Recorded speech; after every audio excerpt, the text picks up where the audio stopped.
नमस्कार स्टूडेंट्स, देखिएगा आज अपन एक्सरसाइज स्टार्ट करेंगे 15.3 और मैंने सिलेबस के बारे में कल आपको बता दिया था पूरा कि अगर बात करें 15वीं एक्सरसाइज की तो आपका एक्सरसाइज 15 में 15.1 आएगी,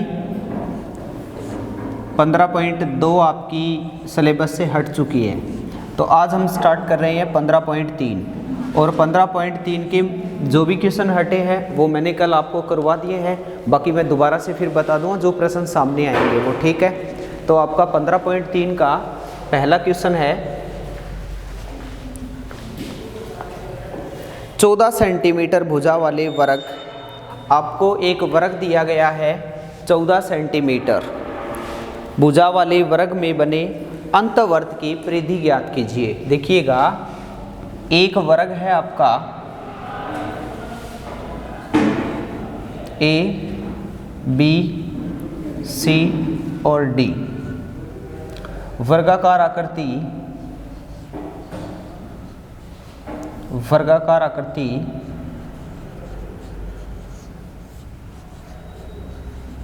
ए बी सी डी है, जहां इसकी भुजा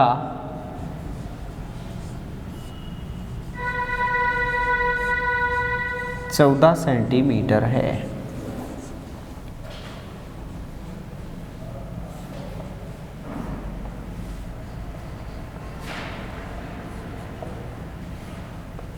इसकी भुजा कितनी है बेटा? 14 सेंटीमीटर है। और इस वर्ग के अंदर एक वृत्त बनाया गया है इस प्रकार। इस वर्ग के अंदर एक वृत्त बनाया गया है। आपको इस वृत्त की क्या निकालनी है? परिधि निकालनी है। तो यहाँ लिखोगे वर्गाकार आकृति में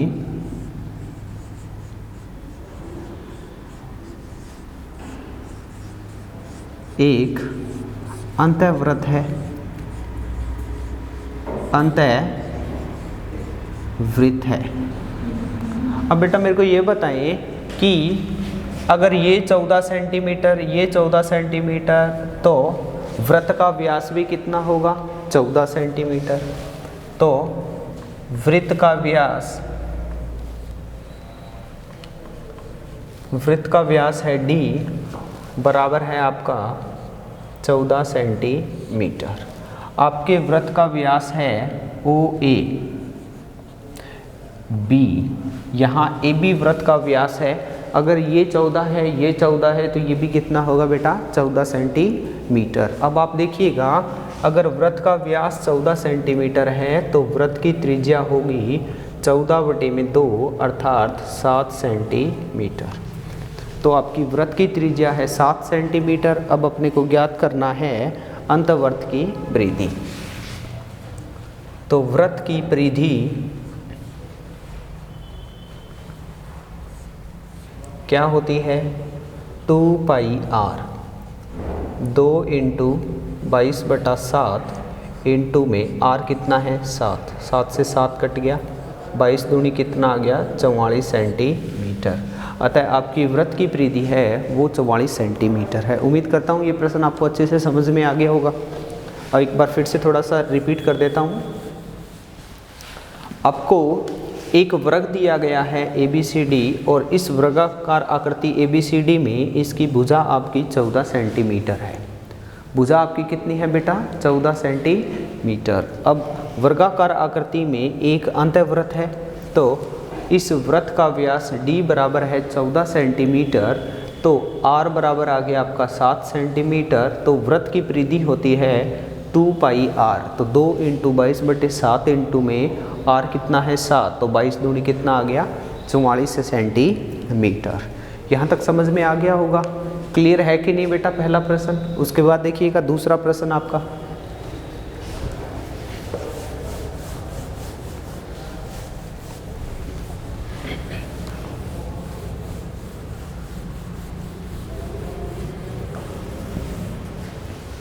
आपका प्रश्न संख्या है 2 और दूसरा प्रश्न इंपॉर्टेंट भी है भी। आपका दूसरा प्रश्न है कि किसी वृत्त की परिधि व त्रिज्या का अंतर 74 सेंटीमीटर। अब देखो प्रश्न क्या दिया गया है कि वृत्त की परिधि व त्रिज्या का अंतर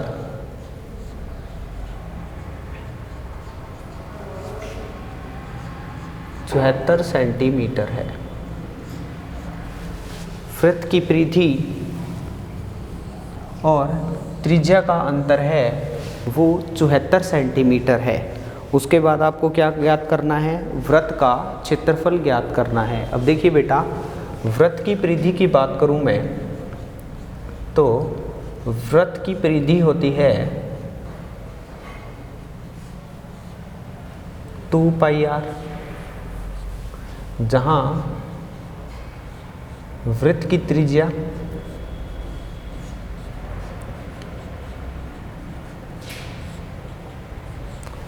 त्रिज्या बराबर है r। अब प्रश्न के अनुसार देखिए, वृत्त की परिधि आपकी है 2πr और माइनस का r बराबर है 74। 2πr माइनस r बराबर कितना है? 74। तो यहाँ कॉमन क्या लग रहा है आपको? r। अंदर क्या बच गया? 2π माइनस 1 बराबर आ गया 74। तो r बराबर 2 इंटू 22/7 माइनस का 1 बराबर कितना आ गया? 74। तो आपका आ गया r इंटू, यहाँ देखो 22 दूनी कितना हो गया? 44/7 माइनस 1 बराबर है 74। तो r बराबर इनका एलसीएम कितना आ गया भाई? 7 आ गया। तो यहाँ आपका है 44 माइनस का 7 बराबर में आ गया 74।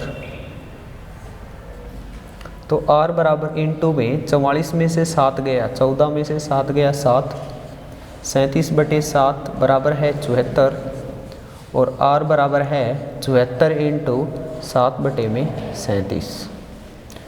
तो देखिएगा 7 दूनी 14, 3 दूनी 6, 7, 2 पे गया। तो r बराबर कितना आ गया? 14 सेंटीमीटर। अब देखिए आगे प्रश्न है इसमें, तो वृत्त का क्षेत्रफल ज्ञात कीजिए। अपने को फाइंड करना है वृत्त का क्षेत्रफल। तो बेटा यहाँ वृत्त का क्षेत्रफल ज्ञात करना है और वृत्त का क्षेत्रफल होता है πr²। तो 22/7 इंटू में 14 इंटू में 14, 7 दूनी 14, तो 22 इंटू में 28, 28 दूनी कितना हो गया? 56, 28 दूनी 56, 56 और 5 कितना हो गया? 61। तो आपका कितना आ गया? Centimetre square, 616 centimetre square. अब देखिएगा यहाँ हम बात करें कि वृत्त की परिधि व त्रिज्या का अंतर दिया गया है 74 सेंटीमीटर, जहाँ वृत्त की परिधि आपकी 2πr है और वृत्त की त्रिज्या आपकी r सेंटीमीटर है। तो 2πr माइनस r बराबर आ गया 74 सेंटीमीटर। r मैंने कॉमन ले लिया तो 2π माइनस 1 बराबर आ गया 74। तो r इंटू 2 इंटू 22/7 माइनस 1 बराबर आ गया 74। तो 22 दूनी 44/7 माइनस 1, तो 7 एकम 7 बराबर आ गया 74। तो 44 में से 7 गया, आपका बच गया 37, 37/7 बराबर है 74। तो r बराबर आ गया 74 इंटू 7/37। क्योंकि इसको इधर ले गया तो भाग वाला तो गुणा में चला गया और गुणा वाला किस में चला गया बेटा? भाग में चला गया। तो r बराबर कितना आ गया? 14 सेंटीमीटर। तो वृत्त का क्षेत्रफल होता है आपका πr², जहाँ पाई की वैल्यू है 22/7 और r आपका है 14। तो 14 इंटू में 14, तो आपका बेटा यहाँ आ गया टोटल 616 सेंटीमीटर स्क्वायर। उम्मीद करता हूँ आपको अच्छे से समझ में आ गया होगा। अब देखिए उसके बाद प्रश्न संख्या आती है 3 आपका आउट ऑफ सिलेबस है। तीसरा प्रश्न हट चुका है, कल भी मैंने आपको बताया था। अब प्रश्न संख्या देखेंगे 4, इसका एक बार स्क्रीनशॉट ले लीजिए।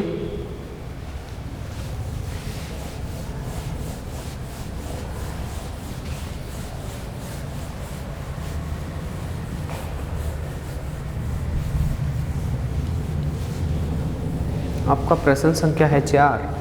तीसरा प्रश्न हट चुका है, अभी सिलेबस है। चौथा प्रश्न देखिए क्या है कि एक वृत्त का परिमाप एक वर्ग के परिमाप के बराबर है। आपका एक वृत्त का परिमाप है वो एक वर्ग के परिमाप के बराबर है। अब देखिए वृत्त का परिमाप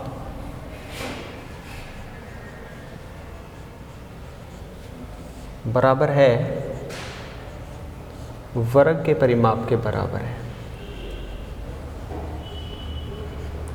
आपका जो वृत्त का परिमाप है वो वर्ग के परिमाप के बराबर है। और बेटा आप जानते हो कि वृत्त का परिमाप क्या होता है? परिमाप का अर्थ परिधि होती है। तो यहाँ 2πr है कि नहीं? वृत्त की परिमाप का अर्थ हो गया परिधि। वृत्त की परिधि कितनी है बेटा? 2πr। अब यहाँ वर्ग के परिमाप की बात करूँ मैं, वर्ग का परिमाप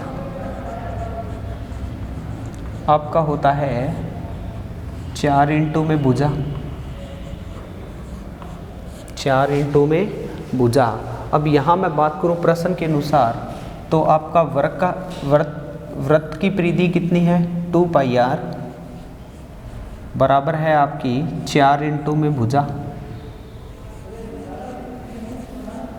अब यहाँ देखो वृत्त का मतलब तो ये होता है, इसकी ये परिधि, और वर्ग का परिमाप मतलब ये, इसकी चारों भुजाओं का योग। परिमाप का अर्थ तो समझते हो ना?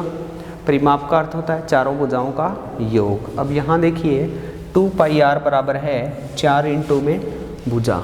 अब यहाँ मैं बात करूँ भुजा की तो भुजा बराबर कितना आ गया?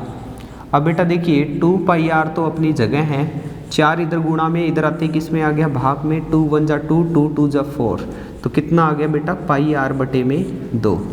तो आपकी जो वर्ग की भुजा है वो किसके बराबर आ गया? πr बटे में 2। तो उनके क्षेत्रफलों का अनुपात ज्ञात कीजिए। अब देखो उनके क्षेत्रफलों का अनुपात ज्ञात करेंगे।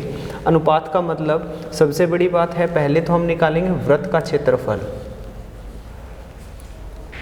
वृत्त का क्षेत्रफल। और आपका वृत्त का क्षेत्रफल क्या होता है? πr²। उसके बाद बात करूं मैं वर्ग का क्षेत्रफल, तो वर्ग का क्षेत्रफल क्या होता है बेटा? भुजा की स्क्वायर। अब आपकी भुजा देखो कितनी है, भुजा आपकी कितनी है? πr बटे 2, πr बटे 2। इसकी क्या है बेटा? स्क्वायर, क्योंकि हमने वर्ग की भुजा निकाल ली ना। वर्ग की भुजा क्या है? πr बटे में 2। अब अगर इसको सोल्व करें तो आपका आएगा π² r² बटे में 4। अब इनका अनुपात निकालें दोनों का, इनका मैं अनुपात निकाल रहा हूँ। तो आपका अनुपात पहले निकालता हूँ मैं वृत्त का अनुपात, वृत्त का क्षेत्रफल, और अनुपात किसका भाई? वर्ग का क्षेत्रफल। अब यहाँ मैं बात करता हूँ वृत्त के क्षेत्रफल की, तो आपका वृत्त का क्षेत्रफल है πr² और वर्ग का क्षेत्रफल है π² r² बटे में 4।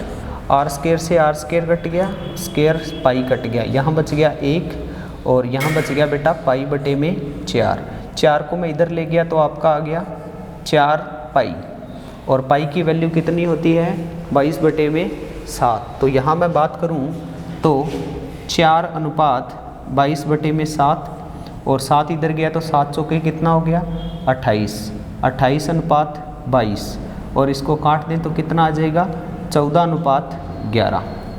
तो इसका अनुपात आपका आ गया, दिखाई दे रहा होगा, 14 अनुपात 11। देखो एक बार फिर से थोड़ा रिपीट करते हैं कि वृत्त का परिमाप वर्ग के परिमाप के बराबर है। वृत्त का परिमाप आपका 2πr है, वर्ग का परिमाप आपका 4 इंटू भुजा है। तो 2πr = 4 इंटू में भुजा, और भुजा = आ गया πr बटे में 2। अब यहाँ मैं बात करूँ, पहले वृत्त का क्षेत्रफल निकालूंगा, फिर वर्ग का क्षेत्रफल निकालूंगा। वृत्त का क्षेत्रफल πr², वर्ग का क्षेत्रफल क्या आ गया? आपका भुजा की स्क्वायर का मतलब πr बटे में 2 की होल स्क्वायर। तो इसको सोल्व किया तो पाई की स्क्वायर बटे r² बटे में 4। तो वृत्त का क्षेत्रफल है πr², वर्ग का क्षेत्रफल है π² r² बटे में 4। इसको मैंने काट दिया, सोल्व किया पूरा, तो अपना आ गया 14 अनुपात 11। यहाँ तक क्लियर है? उम्मीद करता हूँ आपको अच्छे से समझ में आया होगा। बेटा आज इतना ही करेंगे और नेक्स्ट कल करेंगे। इसका एक बार स्क्रीनशॉट ले लीजिए। Thank you.